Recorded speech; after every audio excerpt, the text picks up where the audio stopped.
He is the romantic image of the suffering artist, misunderstood, dying young, and virtually unrecognized. The drama of his life has sometimes distracted us from the greatness of his work. What we propose is to retell the story simply and look as deeply as possible into the paintings of Van Gogh.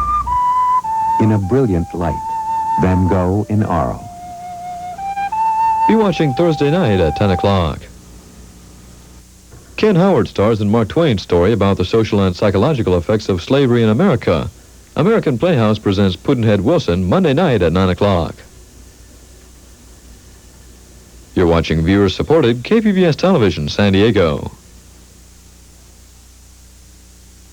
Home Federal is proud to make possible this presentation of the classic series, All Creatures Great and Small. Supporting quality programming is part of Home Federal's commitment to excellence. We hope you enjoy the series and will join Home Federal in supporting the worthwhile programming offered through public television. Home Federal is pleased to bring this classic series back to San Diego. It's part of our continuing effort to provide you with the finest quality possible in everything we do. Home Federal urges you to support public television to help maintain the kind of quality programming that benefits us all. Stay tuned for the first program in the return series, The Nature of Things, with your host, Dr. David Suzuki, coming up next.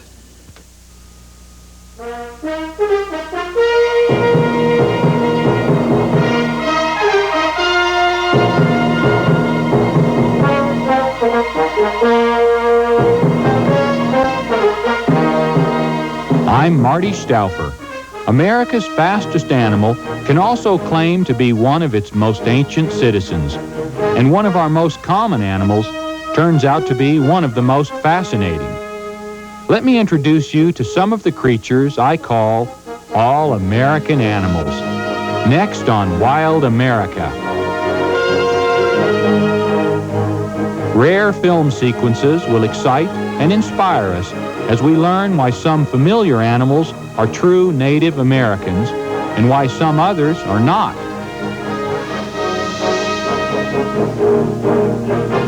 See Part 1 in the Wild America Special Series Thursday evening at 8.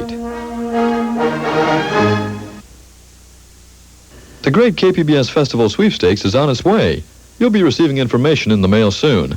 The lucky grand prize winner and a companion will receive an elegant 12-day cruise of Scandinavia's North Cape. This Royal Viking cruise departs from Southampton, England, and includes ports of call in 6 very special Scandinavian cities. The last stop is wonderful Copenhagen. The Royal Viking cruise ship features skillfully prepared continental cuisine, exciting nightly entertainment, dancing, gambling, swimming, and more. Don't miss your chance to win this grand prize Royal Viking cruise or one of 50 others in the Great KPBS Festival Sweepstakes. Look for your packet in the mail soon.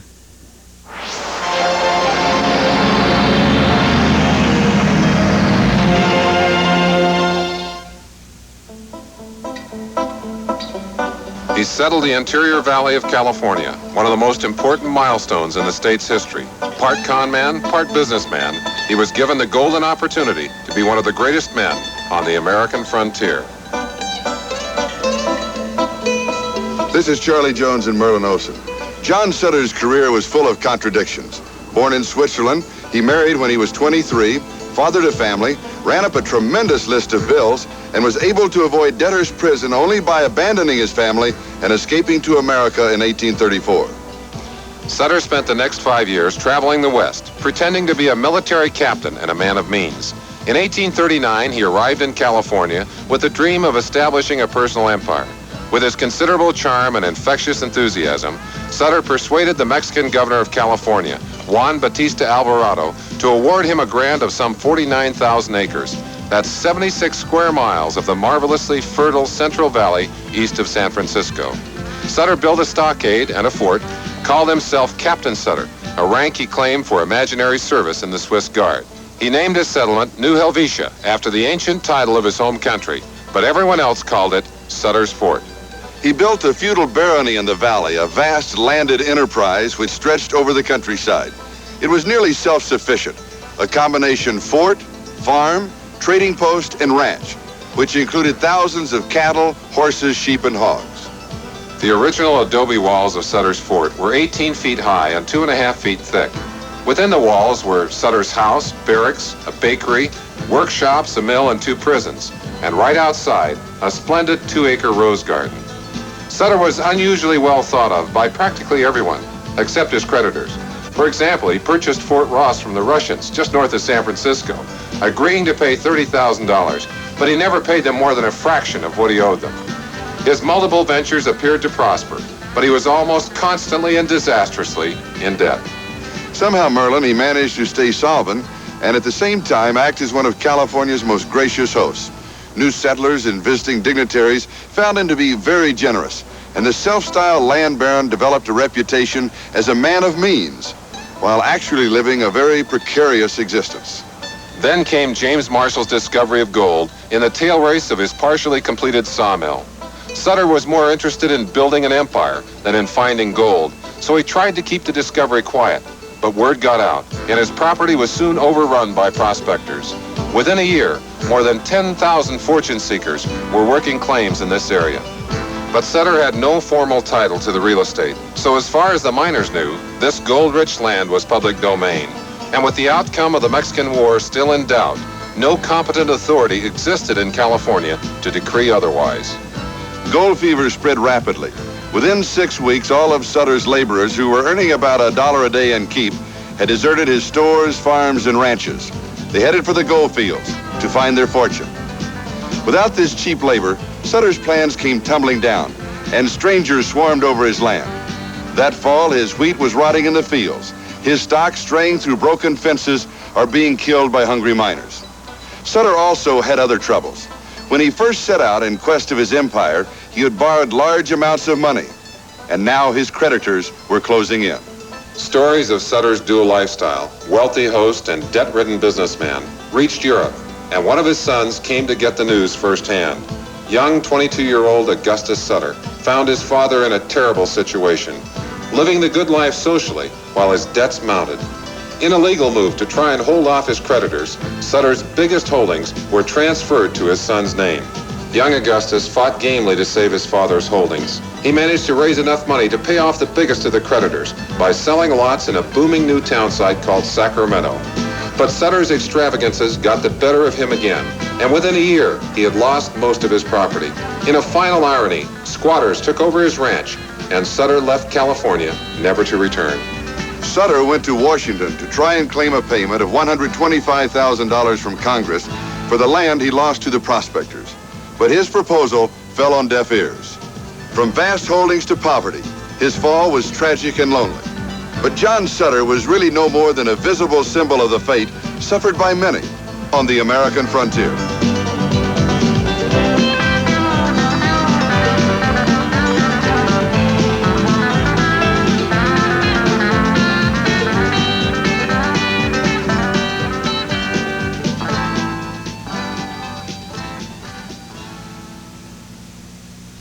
The American Frontier has been funded by the AFCO Corporation, a diversified company in aerospace, financial services, and high technology.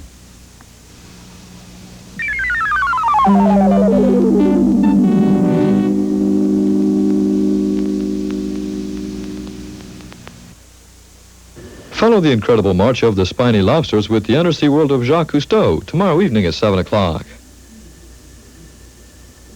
Watch a documentary film showing the impact that World War II had on the American public tomorrow night at 10 o'clock. The feature at the home front contains old newsreels, interviews, and other archival materials. You're watching membership-supported KPBS Television, San Diego.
Stay tuned for a KPBS special movie.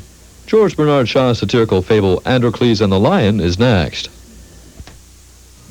You'd never know to look at this peaceful West Pacific water that below the surface lie grim reminders of World War II. Thousands of tons of death's machinery lost when American fighter planes pounded the Japanese naval base here at Truck Lagoon. But war's loss is nature's gain. The sunken war debris has become home to a thriving variety of marine life, and today it's a wonder to witness nature's resurrection at Truck Lagoon. Watch Nature tomorrow night at 8 and Friday evening at 5:30. This week on The Jewel in the Crown, the shadow of revenge pursues Ronald Merrick. Was the stone this morning the first evidence you've had that you have been carefully tracked down since leaving my appointment? This is their last opportunity. They can hardly follow where I'm going. The Jewel in the Crown on Masterpiece Theater. See Part 4 of The Jewel in the Crown Sunday night at 9 and Monday at noon. Next on Wonderworks, Hide and Seek. Gregory. Yes? I am in danger. I need to know how you created me. That's quite some little program you've got running out there at the nuclear power plant. Look, why should we tell you anything? Because maybe, just maybe, you might be in time to stop a disaster. Tune in for Wonderworks Monday evening at 8. Roxy. She's a black slave, but she looks white, and so does her baby. So it's easy to switch him with the master's son so that her son will grow up to be the master. But the deception leads to murder. Can the eccentric lawyer Pudd'nhead Wilson unravel the mystery? Ken Howard stars in Mark Twain's classic tale of racism in early America, the touching and witty Pudd'nhead Wilson on American Playhouse. Join us for this fine feature Monday night at 9 o'clock.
Einstein dreamt of a unified field theory, a single equation that could account for every fundamental process in nature.